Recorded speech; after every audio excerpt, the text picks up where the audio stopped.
io credo che si rischi sempre più di avere comuni con un unico candidato, anche senza candidati, cioè è un rischio che anche per le prossime elezioni aumentino questi fenomeni. Ecco. Se il cosiddetto partito dell'astensionismo ha raggiunto in Italia la maggioranza relativa, il dato che si nota ultimamente in Veneto è che all'astensione degli elettori in alcuni casi si è ora sommata anche l'astensione degli aspiranti eletti.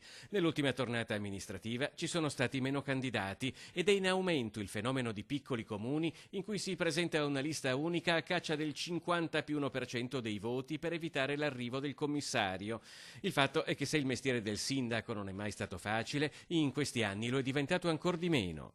Oggi più che mai è molto difficile fare l'amministratore perché ci sono delle enormi responsabilità e per ogni singolo atto ci sono connessi dei rischi davvero troppo elevati, su questo non sono l'unica a dirlo e quindi c'è anche una concentrazione di responsabilità in capo al sindaco, qualsiasi cosa che non va poi è una responsabilità del sindaco che va sia da una responsabilità di opinione pubblica ma poi si tramuta in responsabilità erariale, civile e penale.